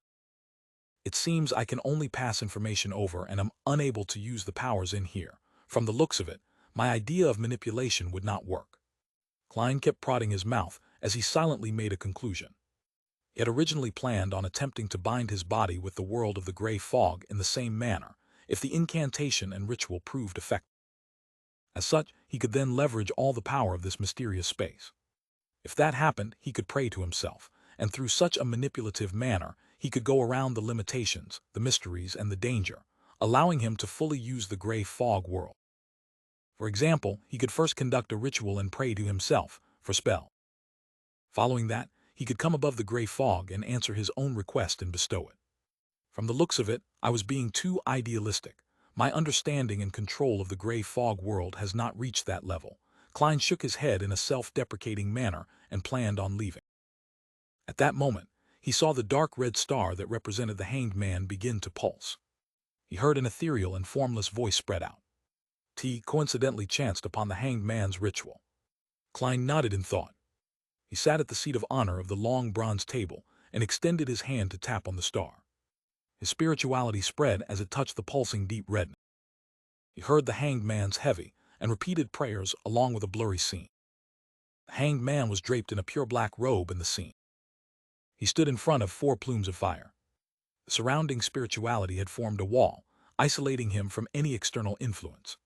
Klein did not immediately respond. All he did was watch and listen silently. You are the king of yellow and black who wields good luck. Pray for your help. After the hanged man finished his prayer, he waited for a while. Seeing that there was no response, he began dismantling the spirituality wall, extinguished the candles, and tidied up the altar. Finally, he swiped his extended hand as aqueous light spread out, making the altar table look brand new. Water-based spell, the bestowment of the storm. The hanged man is indeed at least a seafarer. Klein nodded slightly. Before the scene vanished, he responded via the method he imagined, transmitting it through the blob of dark redness. Alger Wilson was situated in the Rorsted Archipelago's city of generosity. He had not gone with the sailors to the famous Red Cabaret. Instead, he stayed inside the hotel and sealed the door and windows shut to attempt the ritual the fool had described. After familiarly finishing the prayer, Alger waited patiently for a moment, but did not receive any response. TT seems this attempt isn't too successful. Mr. Fool needs to change methods. He was both overjoyed, but also a little disappointed. After everything was done, Alger planned on going downstairs for a bottle of Langsky Proof, alcohol that could aid a folk of rage to unleash his power. Mandated punishers of the Lord of Storms were rather fond of this sort of beverage. Pulling open the door, Alger was about to walk out when his vision blurred. He saw gray fog billow in the corridor, and a hazy human figure sitting in the deepest depths of the fog, as if on a high throne. "Team aware." A familiar deep voice reverberated around Alger's ears, causing him to freeze where he stood as his head slightly throbbed in pain. Alger's eyes suddenly turned dark. He looked around but realized that nothing had changed. There was still the same squeaky floorboard, the same aged wall candle stands, and the same unclean corridor. "I'm aware," the voice was still resounding by Alger's ear. His expression sank as he hit his chest lightly with his fist, but did not say any words of respect to the Lord of Storm. After a long silence, Alger's expression was restored to normal, but his gaze seemed deeper. Klein did not spend too much time above the gray fog. When all the remnant voices returned to normal, he enveloped himself in his spirituality and plunged into the gray fog, plummeting into the material world. The lights before him flew by rapidly, like the scenes of a movie played back at a speed tens of times faster than normal. After Klein felt faint, he saw curtains that let crimson moonlight through along with the blurry outlines of the desk and bookshelf. He picked up the silver knife again and removed the spirituality wall in the room. Then a sudden gust of wind opened the door and went through the corridor. He was completely relieved when he saw that there were no stirrings from Benson's or Melissa's room. This luck enhancement ritual is really indispensable for traveling. It's concealed and mystical. Klein silently murmured and closed the door again, walking towards his bed. His mission tomorrow was to head to the underground markets for Bayonder items with Old Neil. At dusk, the setting sun cast long shadows of the carriages and horses. Having informed Benson and Melissa that he was having dinner at the Blackthorn Security Company, Klein headed to the harbor with Old Neil on a public carriage. He was dressed in cheap formal attire, afraid that conflict might break out in such a complicated location. If he damaged his tuxedo, which he took painstaking care of, he would probably cry his heart out. When the sunlight appeared to turn fiery, the carriage stopped. Old Neil, in his usual classic black robe and felt black hat with a rounded edge, ignored the gazes of others and walked diagonally to the Evil Dragon bar in ahead of them. Even though the bar was slightly far away and the heavy doors were tightly shut, Klein still heard wave after wave of rapturous shouts. They appeared to be cheering on a hero. When he came close, he suddenly sensed something. He turned his head towards the warehouse opposite to the bar. He saw a stocky man dressed in a uniform, standing at a hidden corner on the rooftop. The man carried a huge grayish-white mechanical box and held a thick rifle in his hand.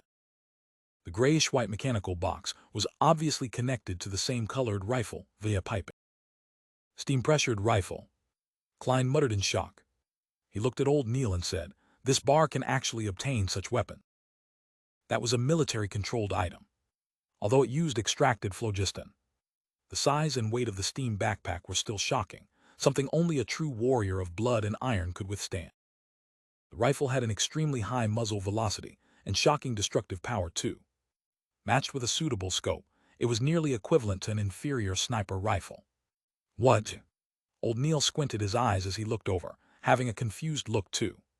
"Did something happen here?" "Something happened." Klein surveyed his surroundings and discovered a few more men holding repeating rifles who were searching for something. "What happened?" Old Neil approached the bar and asked the brawny man guarding its door outside. The brawny man obviously knew Old Neil and smiled wryly. The bar was nearly destroyed earlier. Apparently, a wanted man was here trying to buy materials and was recognized. And this was what resulted from it. Oh Lord, what did he do, and how dangerous was he to receive such treatment? My legs went limp seeing all those firearms, limper than after spending an entire night with Ginger Sonny. He did not know the identity of the wanted man, much less know that the people who came to buy materials had Beyonders mixed in. Wanted man. Do you know his name? Old Neil asked in interest. Do you think it was Triss or something? The brawny man answered uncertain. Instigator Triss. Klein nodded in enlightenment, having understood what was happening. Triss did not know that Joyce Mayer had cast his suspicion on him. Therefore, he had sauntered right into the market to purchase materials without heed. It was likely recognized by an informant of either the machinery hivemind or the Nighthawks, resulting in an intense clash. Was he caught? Klein tapped his silver-inlaid black cane. Based on the surrounding situation, likely not. The brawny man shook his head slightly and gestured with his chin to the rooftop of the warehouse opposite him. He rushed out before those terrifying guys arrived.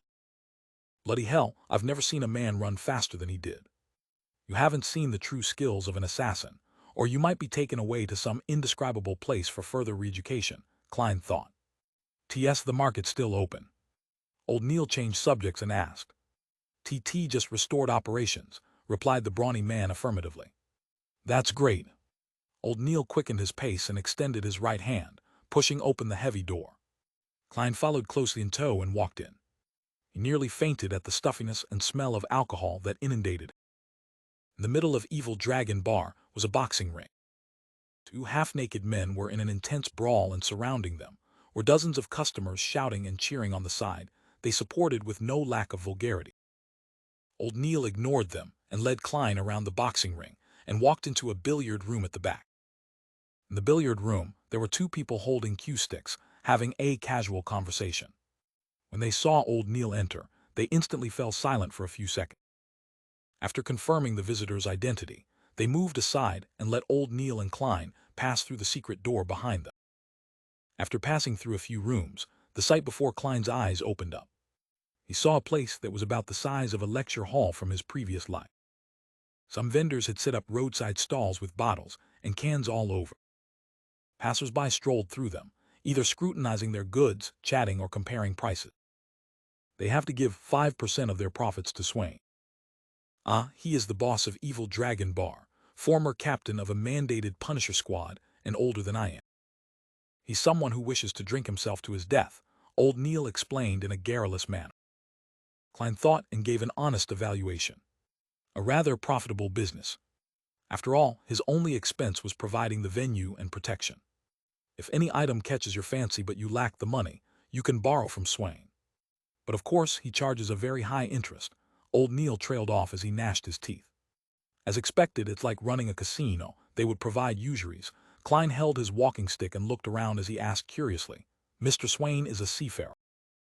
The captain of a mandated Punisher squad was likely a Sequence 7. No, he is only a folk of rage. Tingen is not a coastal city, so the Church of the Goddess is much more powerful than Lord of Storms here. Old Neil scoffed. Actually, Swain had the chance of becoming a seafarer, but was afraid that he would lose control, so he chose to give up. Just as Klein was about to ask if the boss of the bar had any experience of nearly losing control, he suddenly felt a strange phenomenon happen on his left. There appeared to be something hidden there, muttering and recounting. Klein turned his head and saw a pale young man. He was wearing an old linen shirt and blue jeans the working class normally wore. His eyes looked demoralized with a hint of craziness, and he was constantly mumbling. His spiritual perception is very high, or perhaps distorted. Klein creased his eyebrows and muttered. It was the young man's spiritual perception that triggered his own spiritual perception. Generally speaking, spiritual perception sensing something causes some interaction. It was nearly impossible to conceal it from others, but others referred to spirit mediums who had cast their abilities, as well as powerful figures with similar special traits. A Beyonder like Klein would actually find it hard to detect, only detecting if one's spiritual perception reached a certain heightened level, or an abnormal distortion happened. They made eye contact, and the pale young man with messy black hair walked towards him with an expression looking as though he was half sleepwalking and half insane. He stopped before Klein and stared at him. Suddenly he guffawed. "Haha, it's the smell of death, death, ah." Before he was done talking, he suddenly screamed tragically. His eyes shut tightly as liquid with the color of blood flowed out. Darn it. The young man covered his eyes and hugged his head. He struggled on the ground and only calmed down after a while. He then lay there panting.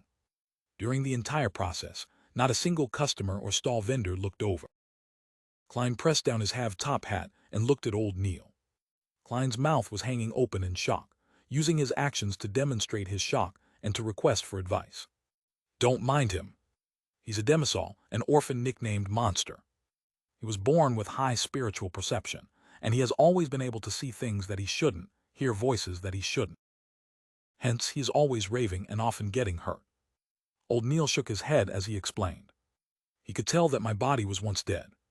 Klein knitted his eyebrows and lowered his voice as he asked in doubt, haven't the Nighthawks, mandated punishers, or the machinery hive mind ever thought of taking him in?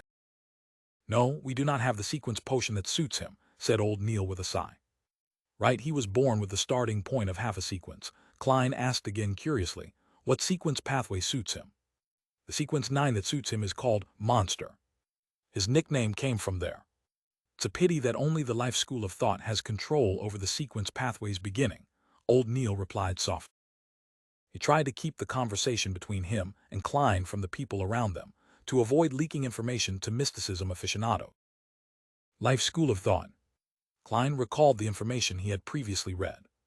A secret organization appeared in the beginning of the current epoch. Its actual origins were unknown, but it was mainly passed down via master and disciple. Their theories and beliefs were hardly known.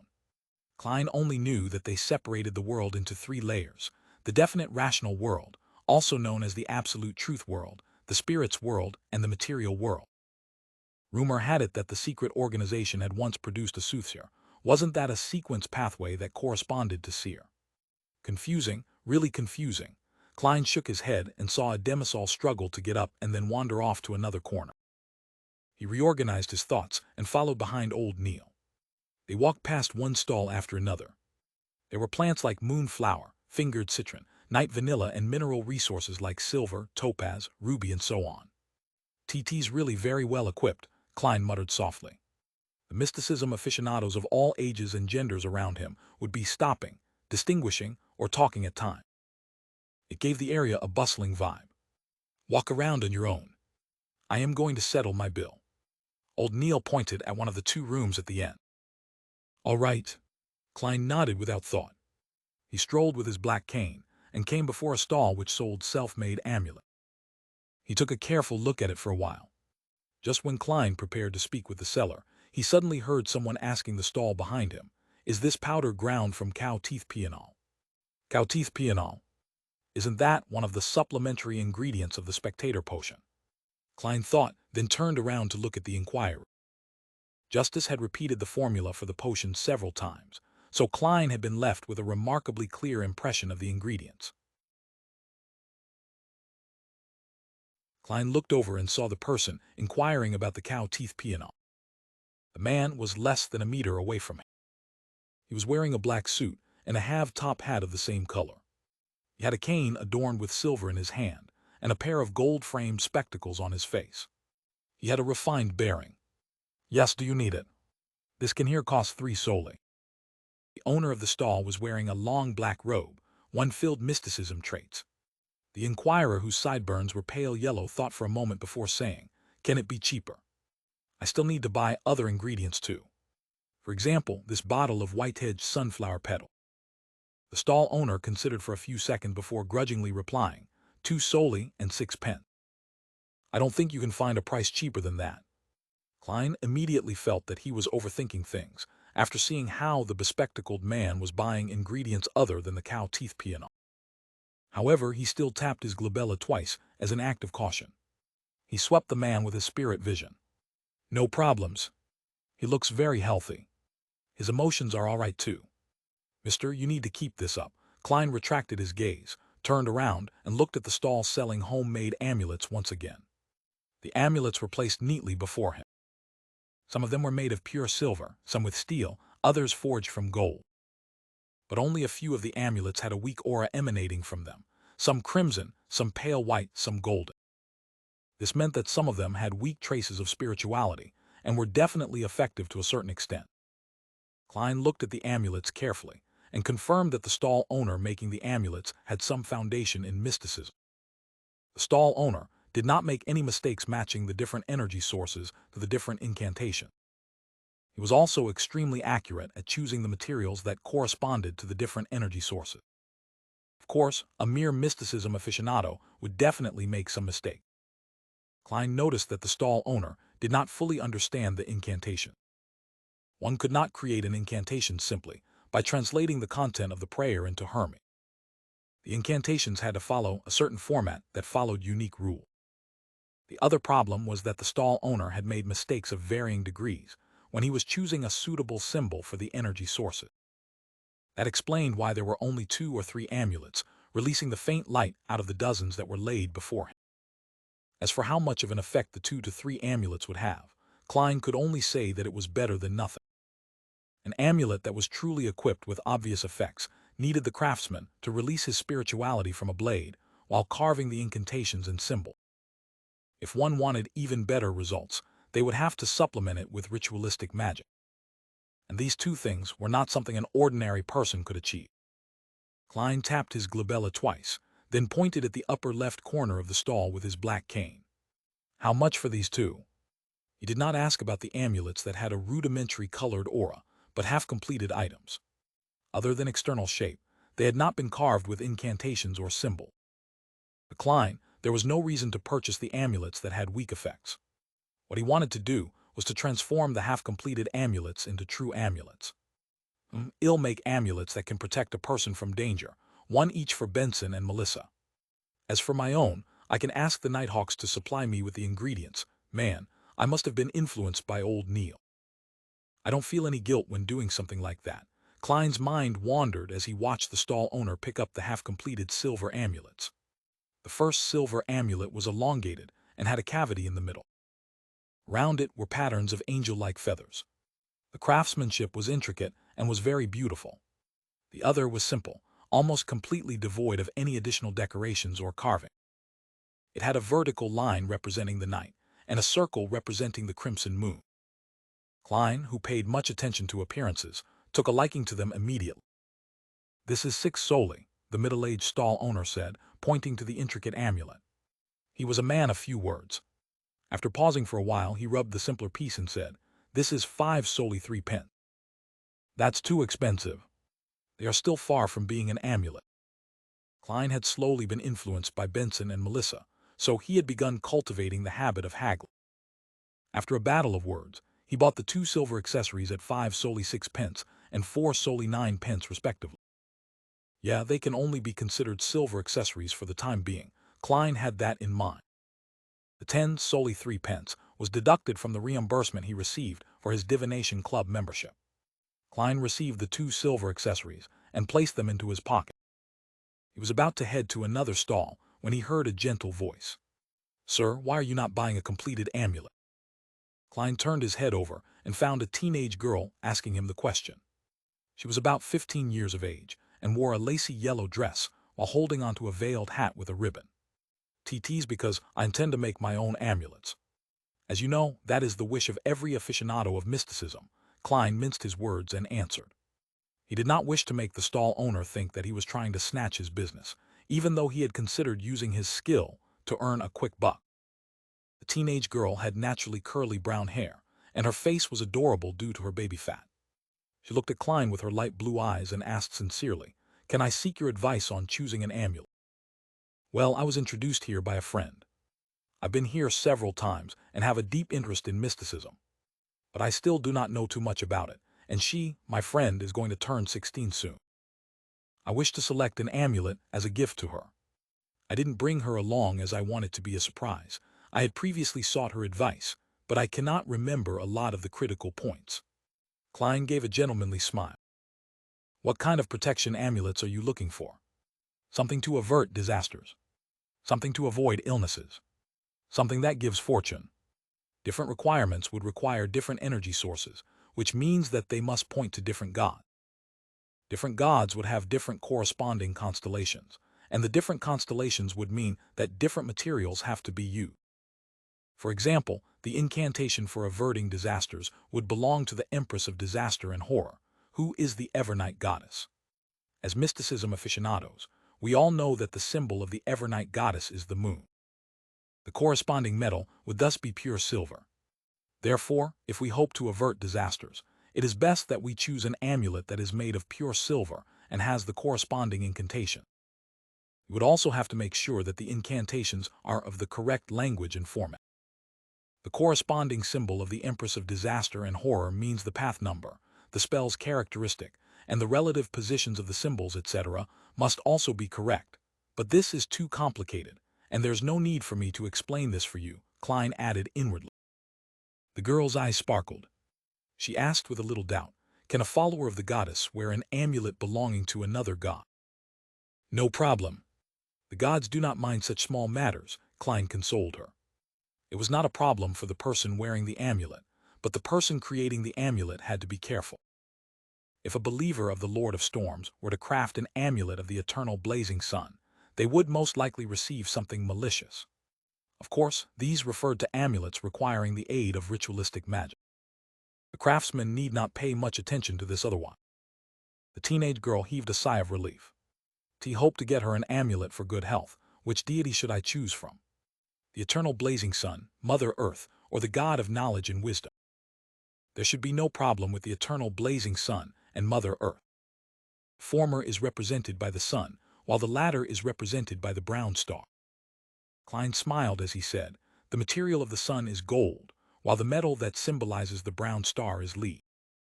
I would suggest the sun, but I do not know if you brought enough money along with you. The reason for his suggestion was because he had noticed that among the 3 amulets with a rudimentary spiritual glow, one of them was a health amulet that came under the domain of the sun. Tia sent this. Before the teenage girl finished her sentence, she stopped and warily looked at the stall owner who was waiting silently. She thought for a moment before asking, after I decide on the material, how should I distinguish the incantation and corresponding symbol? Do you know Hermes? Klein asked instead. JT just started learning it, the teenage girl replied, a little embarrassed. Then let me choose it for you.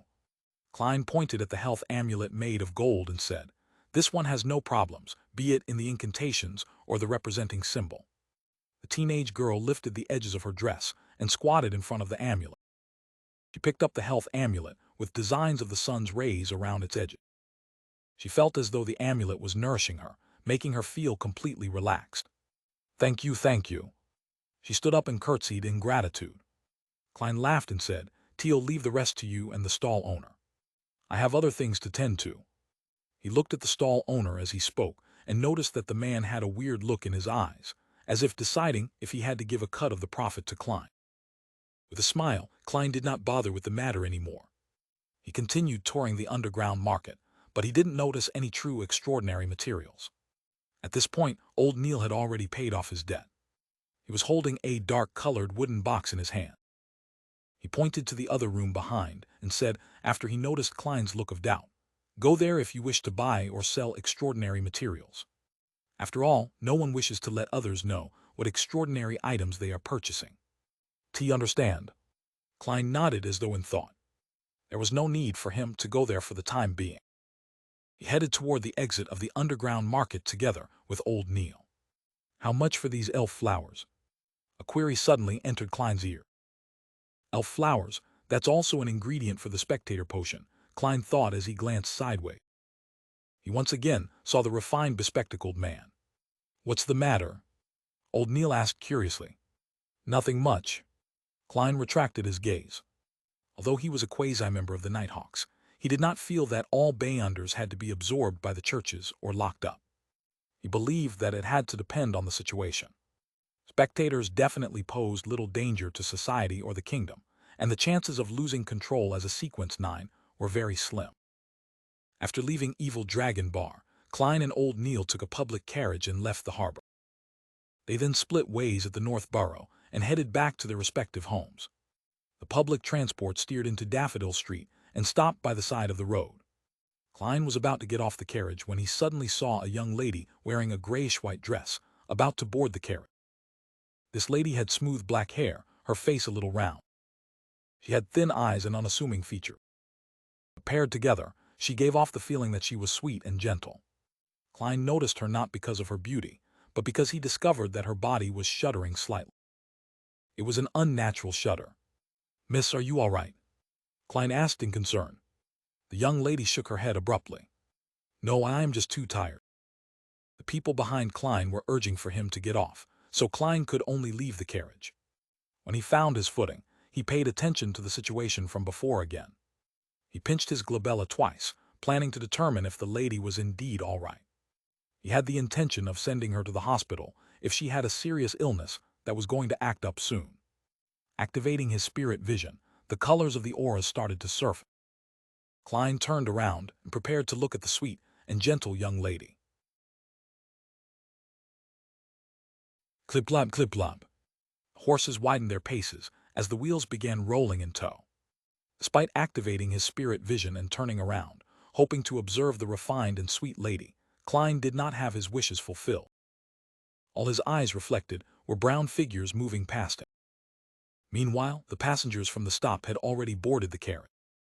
The carriage door was closed tightly as it gradually departed. Within the carriage, 20 to 30 people stood closely to each other, their energy fields overlapping and shielding each other. Hence, it was an explosion of colors in Klein's vision, making it difficult for him to differentiate. He shook his head quietly and raised his finger to tap his glabella to deactivate his spirit vision. To him, it was simply help he could provide if he happened to chance upon it. However, if he were to miss it, and the situation was not especially clear, there was no point taking it to heart and delaying his own matters. While bathing in the crimson moonlight, Klein strolled back home on the still bustling Daffodil Street. He returned to see Melissa sitting beside the dining table. She was busy doing her homework under a bright gas lamp. She bit at the fountain pen and frowned, appearing deep in thought. "Where's Benson?" Klein asked casually. Melissa looked up. She blanked out for a few seconds before saying, "He said he went around a few boroughs today and was covered in sweat. He's taking a nice, relaxing bath." "All right," Klein chuckled. Suddenly, he realized that she was wearing a dress he had never seen before. It was entirely beige in color. It had fashionable engagement. The collar and edges of her top had thin frills. Apart from that, it was a rather simple design, the type one wore as daily casual clothing. It fully accentuated the youth of a 16 or 17-year-old. "New dress?" Klein asked with a smile. It was a purchase that he and Benson had insisted upon. Melissa answered in the affirmative tersely. "T just took it back from Mrs. Rochelle. I was thinking that since I had to wash it later, I might as well try it on first." Klein was rather puzzled when he heard that. "Mrs. Rochelle? Wasn't she our former neighbor?" Melissa nodded and explained in all seriousness. "Mrs. Rochelle is actually a seamstress, but she was quite unlucky. She had no choice but to sew and mend clothes for others at home. She leads a pretty tough life. I knew that she had pretty good skill, and the price she quoted is cheaper than at a women's clothing store. Furthermore, it's very well tailored to my figure, so I ordered a new skirt from her. It only cost 9 soldi and 5 pence and took only a few days.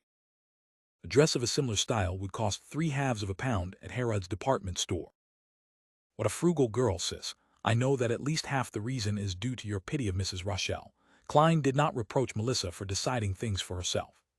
Instead, he said with a smile, "When did you go to Harrod's?" "That was at House Street, near the Divination Club. It was somewhere where the middle class shopped." See, Melissa was momentarily at a loss for words. It took her a long while before she said, "It was Selina and Elizabeth. They insisted I accompany them. Actually, I actually prefer gears more. I like places with steam and machinery." "Yeah, TD's quite, nice for a girl to occasionally shop at a department store." Klein laughed as he comforted his sister. After some idle talk, he briskly walked to the second floor, hoping to wash away the repulsive mixed smells from the bar. Just as he was about to return to his bedroom to get a change of clothes, he suddenly heard sounds coming from the bathroom close to the balcony. A few seconds later, Benson stepped out while drying his gradually receding hairline. "How was it? Did you compliment Melissa's new dress?" He shot a glance at Klein and asked with a smile. "Guess I forgot. All I did was ask where it was done." Klein thought for a moment as he said. Benson immediately chortled and shook his head. How unbecoming of an elder brother. When Melissa received the dress, she couldn't bear putting it down. After rushing to cook and wash the dishes, She immediately wore the dress and has refused to take it off ever since. Wasn't she planning on changing after showering? She can wash and starch the clothes while doing so. Klein subconsciously refuted with the explanation that Melissa had given. Tusk. Benson sighed. It'd been scorching the past few days. She was busy in the kitchen for a long time, so I believe she would feel much better doing her homework after a shower. That's right, Klein was suddenly enlightened as he gave his brother a knowing smile. So that's what kind of person you are, Melissa. There's nothing wrong with a girl caring for her appearance. There's no need to find excuses. The corners of his mouth curved up as he shook his head gently before walking into his bedroom. While he was showering, Klein faintly heard knocking downstairs. He immediately wondered, doesn't the worker who's in charge of collecting coins for the gas meter come only once every 2 weeks? Could it be Mrs. Shod from next door? That can't be. It's said that this lady strictly abides by the etiquette of middle-class society. She would not visit at an inappropriate time. In his puzzlement, Klein wiped dry his body. Wearing old but comfortable shirt and trousers, he came down the stairs. He surveyed the area, but did not notice any stranger. He asked, was someone at the door just now? Benson, who was reading the newspapers casually, said with a smile, TT was Bitch Mountban, one of the policemen in charge of Iron Cross Street. He asked if we met an 18 or 19-year-old boy who has a rotund face. He even gave us a sketch to identify. Unfortunately, neither one of us have seen him, or we would have received a reward. What about you? Nope. Klein had a general idea what was happening. Instigator Triss had successfully escaped the evil dragon bar at the harbor. He had escaped somewhere close to Iron Cross Street and Daffodil Street. Therefore, the police were making visits from door to door. And to go this far made it clear that the operation of nabbing the instigator had completely failed. Klein did not bother himself with the situation. He had yet to begin combat training. He only had basic mastery of shooting, so to consider dealing with a natural assassin was simply using his life as a joke. He did not sleep well that night. He kept worrying that the instigator would infiltrate their house to hide, causing another massacre.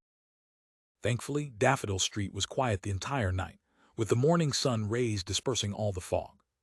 The relaxed Klein changed into formal attire, wore his top hat, held his cane, and went all the way to Zoudelin Street. He greeted Razan at the reception hall. Good morning, Klein, replied Razan happily. She suppressed her voice and said, I heard the huge operation last night failed. The operation to nab instigator Triss? Klein asked in curiosity. Yeah. Razan nodded heavily. He shot a glance at the partition and said, apparently an informant of the mandated punishers discovered the instigator at the harbor. They were planning on waiting for additional bayonders and another special operations squad from the police to arrive before beginning the operation to do the deed instantly without alarming the commoners. Unfortunately, that instigator was extremely sharp. He charged out of the encirclement when he noticed something amiss, successfully escaping as a result. At such times, they need a bayonder with tracking abilities such as me. Klein made a joke. There was no lack of trackers back then. Dunsmith's voice suddenly sounded. Razan turned her head abruptly and saw the captain wearing his black windbreak. He was glaring right at her with his deep pair of gray eyes while leaning against the partition's frame. She hurriedly raised her hands to cover her mouth. Then she shook her head incessantly, expressing her futile innocence. Dunn turned his gaze to Klein, and after some thought he said, there were a total of 6 bayonders from the mandated punishers, the machinery hivemen and us nighthawks. We traced the injured Triss to Iron Cross Street's lower street. We found his temporary residence, but the clues ended there. Be it bayonder methods or ordinary investigations, nothing worked. It was as though he evaporated into thin air, disappearing completely. Do you need my help with divination? Klein asked probingly. Dunn shook his head gently. The machinery hivemind had a machinery hivemind. He is a senior bayonder, as good as old Neil. I even suspect that he's already at sequence 8. I'm just unaware what the name of the corresponding potion is. The Theosophy Order's heritage to this day must have something special about it, consoled Klein. For the rest of the morning, he continued his mysticism curriculum, read the historical information and documents, and practiced various techniques just like always. With lunchtime almost approaching, Klein's mind began to wander. Another few minutes later, he put away the documents, having heard the summoning of his stomach. At that moment, Dunn Smith came into the clerk office. He said in a deep but mild manner, "Klein, follow me to Channy's gate. Sealed artifact 2049 has arrived. The subsequent operation might require your sensing of that note." "All right," Klein got up and replied. His thoughts became scrambled. He imagined how the sealed item would look, or if the operation would be dangerous. While in this rather tense silence, he followed Dunn down the stairs and into the tunnel. After going straight at the intersection, Dunn suddenly stopped and turned his head, saying sternly, "Do this action together with me. Keep doing it and absolutely do not stop. Remember, absolutely do not stop. This is for your own safety." While speaking, Dunn bent his arm followed by extending it. He repeated this action without stopping. Klein looked at the captain demonstrate in a befuddled manner. Suddenly enlightened, he asked, "Has this got to do with the uniqueness of the sealed artifact?" "Yes." Dunn nodded with abnormal seriousness. "Repeating such an action will allow us to discover if anything happens to you immediately. Saving you in time will not result in any life-threatening dangers." "Okay." Klein did not hesitate further as he began the repeated action of bending and extending his arm. "If your arm is sore, use the other one," added Dunn. "Sealed artifact 2049 sure is odd. What meaning does this action have? It seems very dangerous." These thoughts flashed past Klein's mind as he looked solemnly at the captain. All right. He had too many questions on his mind, but since Channy's gate was in sight, he had no choice but to bear with it. Besides, with my security clearance, I'll probably not learn of the detail. I can only do as I'm ordered. Klein exhaled as he followed Captain Dunn to the keeper room outside Channy's gate.